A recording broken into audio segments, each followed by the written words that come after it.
ಪ್ರತಿಷ್ಠಿತ ಕಾಲೇಜು ವಿದ್ಯಾರ್ಥಿಗಳಿಗೆ ಮಾದಕ ವಸ್ತುಗಳನ್ನು ಪೂರೈಸುತ್ತಿದ್ದ ಆರೋಪದಲ್ಲಿ ಕೇರಳದ ಎರ್ನಾಕುಲಂ ಮಟ್ಟಂಚೇರಿಯ ಹಾಗೂ ಇದೀಗ ದೇಳಕಟ್ಟೆಯಲ್ಲಿ ನೆಲೆಸಿರುವ ಮೊಹಮ್ಮದ್ ಅರ್ಷದ್ ಖಾನ್ ಎಂಬಾತನನ್ನ ಬಂಧಿಸಿರುವ ಸಿಸಿಬಿ ಪೊಲೀಸರು 10,85,000 ರೂಪಾಯಿ ಮೌಲ್ಯದ ನಿಷೇಧಿತ ಮಾದಕ ವಸ್ತುವಾದ ಎಂಡಿಎಂಎ, ಹೈಡ್ರೋವಿಡ್ ಗಾಂಜಾ, ಎಂಡಿಎಂಎ ಮಾತ್ರೆ ಮತ್ತು ಡಿಜಿಟಲ್ ತೂಕ ಮಾಪನ, ಮೊಬೈಲ್ ಫೋನ್ ಸಹಿತ ಸೊತ್ತುಗಳನ್ನು ಪೊಲೀಸರು ವಶಪಡಿಸಿಕೊಂಡಿದ್ದಾರೆ.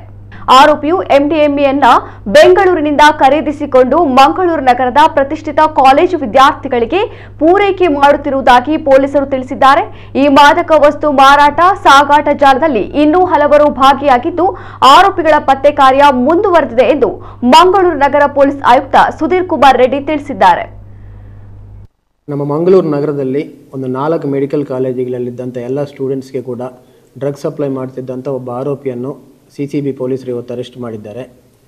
ಕೇರಳ ಮೂಲದ BDS ಡ್ರಾಪ್ಔಟ್ ಸ್ಟೂಡೆಂಟ್ ಒಬ್ಬರು ಈ ಮೆಡಿಕಲ್ ಕಾಲೇಜ್ ಸ್ಟೂಡೆಂಟ್ಸ್ಗೆ ಡ್ರಗ್ ಸಪ್ಲೈ ಮಾಡ್ತಾ ಇದ್ದಾರಂತ ನಮಗೆ QR ಕೋಡ್ ಮೂಲಕ ಮಾಹಿತಿ ಬಂದಿದೆ.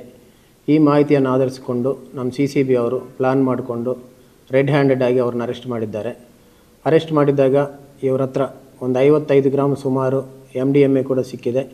ಒಟ್ಟಿಗೆ ವೇಯಿಂಗ್ ಮಿಷನು, ಹೈಡ್ರೋ ಗಾಂಜಾ ಕೂಡ ಸಿಕ್ಕಿದೆ.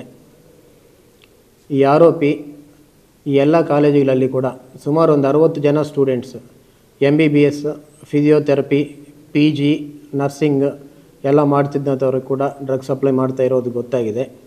ಅದೇ ರೀತಿಯಲ್ಲಿ ಇವರು ಅಕ್ಯೂಸ್ಡ್ ಯಾರಂತ ಕೂಡ ಮಾಹಿತಿ ಪಡೆಯಲಾಗಿದೆ. ಎಲ್ಲ ಆರೋಪಿತರನ್ನು ಕೂಡ ದಸ್ತಗಿರಿ ಮಾಡಲಾಗುವುದು. ಈಗ ಅರೆಸ್ಟ್ ಆಗಿದ್ದ ಆರೋಪಿಯನ್ನು JC ಕಳಿಸಲಾಗುವುದು. ಈ ವಿದ್ಯಾರ್ಥಿಯರ ಬಗ್ಗೆ ಇದ್ದಂಥ ಎಲ್ಲ ಮಾಹಿತಿಯನ್ನು ಕೂಡ ಆ ಸಂಬಂಧಪಟ್ಟ ಕಾಲೇಜುಗಳಿಗೆ ಹಂಚಿಕೊಂಡು ಮುಂದಿನ ಕ್ರಮ ಕೈಗೊಳ್ಳಲಾಗುವುದು.